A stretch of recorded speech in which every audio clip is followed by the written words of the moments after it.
America, we have a problem. We do, right? We have lots of them. But the Great Resignation is here. But how do we solve the Great Resignation? How do we get employees to not quit?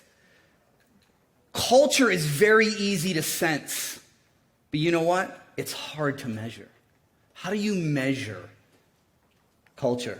Here are some stats that when I saw these are just crazy.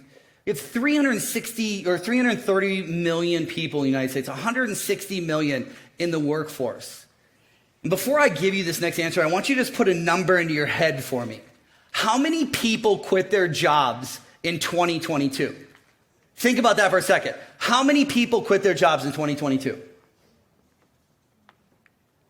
Over 50 million people quit their jobs. Who thought it was going to be that high? Probably not a lot of people. Almost a third of America quit their jobs. And the year before, we had 47 million people quit their jobs. We talked about the Great Resignation happened in 2020, but guess what? It happened in 2022. All those people that quit their jobs in 2020 that thought the grass was greener on the other side. We're getting our life back. We're going to go remote. We're getting all these things back. Guess what they realized? The grass wasn't greener. Do you know where the grass is greenest? Where you water it. So a lot of these people are making these decisions to come back. Now, why is culture so important? Richard Branson talks about it, and he's been talking about it for years. There's a couple quotes up here by Richard Branson, but my favorite one is your customers don't come first. Your employees come first. Take care of your employees, and they'll take care of your customers. So think about that, right? How do I build this culture? How do I impact on this culture within my organization so that people want to come to work, that people want to be excited, right? He talks about how when you build that culture that's there and people want to come to work, you're going to get better talent. Right? We could talk about all the things that positive workplace culture helps with.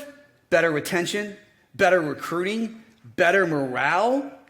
Those are all things that are important, right? There's a Harvard Business Review, and there's so many articles, so many studies out there about culture. But one of my favorite ones is Denise Lee Yoth. She talked about workplace culture is everybody's job. Now, I like to call it the old school versus the new school of employer culture. It used to be the CEO would go down to the HR department and say, hey, we want to get a pulse on what's going on. We want to know what's going on within the company. So what do? The HR company sends out a survey. Now, before that survey, what happens at a lot of larger companies and some smaller companies? They have company trips. Right? Oh, we're going to have a company trip. It's so exciting. We're going to go to Hawaii, wherever we're going to go. But who gets to go to those? The top salespeople? The top executives? What about that secretary? What about that warehouse worker? They don't get to go on these trips. So they may not love the culture, but you know what? The top level executive, like, man, I go to Hawaii every year. I go to Fiji. I go to the Bahamas. Yes, they love it. So they look at this, survey at the end, and they say, oh, okay, we got a little bit on our plate here. What I like to say is they can create a culture team, right? And what is a culture team? A culture team is taking a diverse group of individuals within your organization. Some low level, some medium level, different races, different religions, single, married, kids, not kids.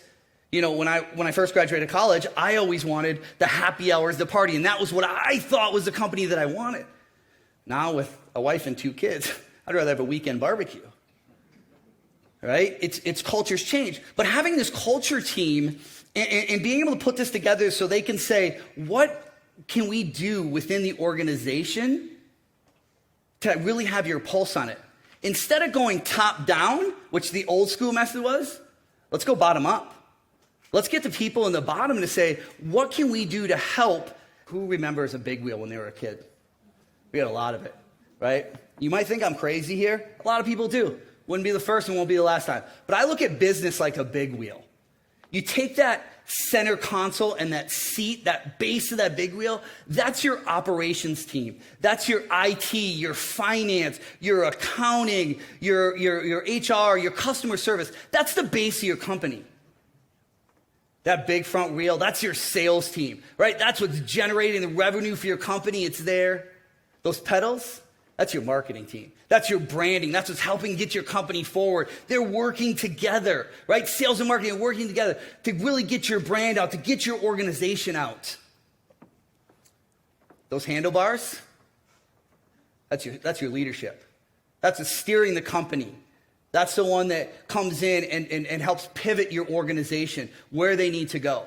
Now those back wheels are your employee experience, your workplace culture. And to me, that's one of the biggest impacts on your organization.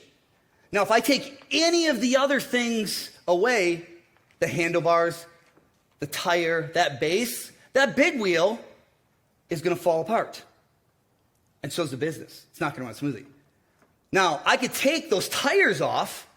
I can take that workplace culture and make it crap. And your business is still going to go forward, but it's going to go slow. There's going to be friction. It's not going to be a smooth process out there. You put those back on, your company gets back smooth.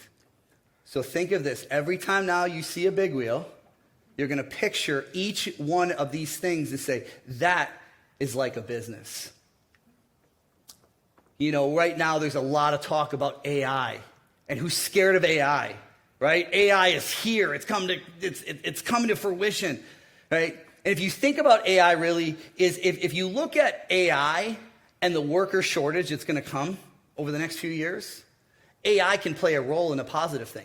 There's challenges to it, but there's also a lot of positive things that can come out of here.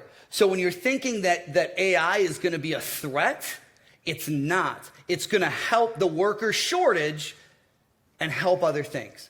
Now, you can't be scared of AI. And I want to tell you a little story about me being scared.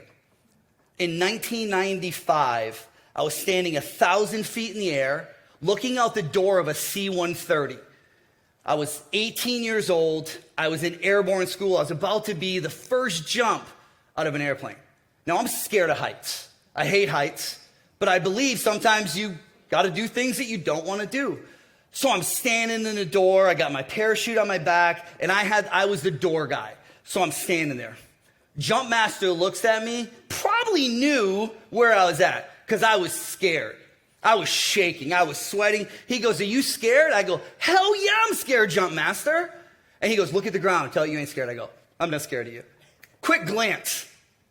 He goes, "I told you to look at the ground." He's screaming at me, and I'm like, "I'm not scared of you," shaking, sweating. Next thing you hear is green light go, green light go. I step out into nothing, hoping my parachute would open. Now it did, obviously, because I'm here. But I stepped out. I wasn't scared. I did something that I wasn't comfortable with. And I jumped out into nothing. And that's how we have to look at AI. Don't be scared of it. Embrace it. Because guess what? It's here to stay. It is here. Now, I want to talk about a human factor. But before I do that, I want to tell a story about 2015. I got recruited from one of my clients. It's the pinnacle of my career. I got offered a job, $250,000 base salary.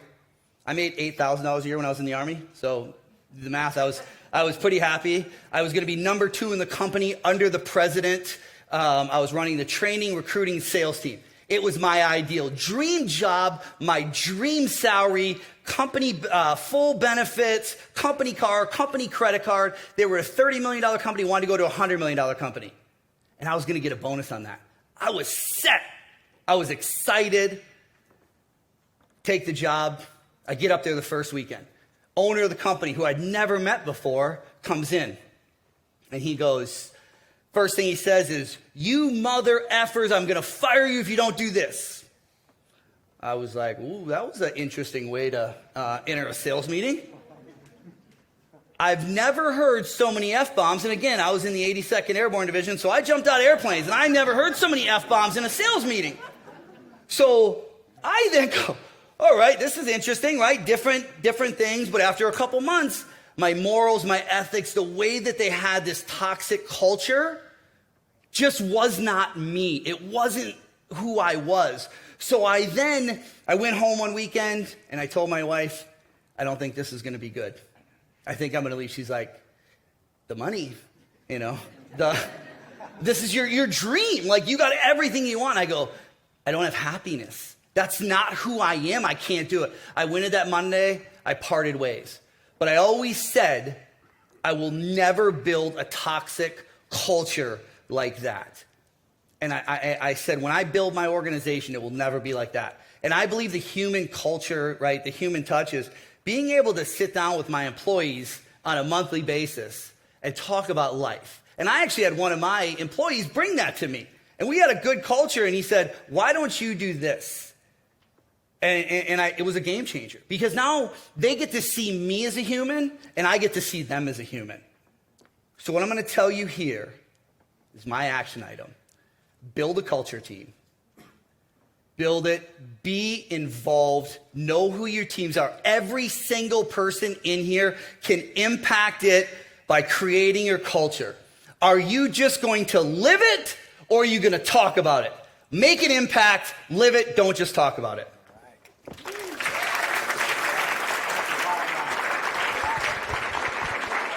Right.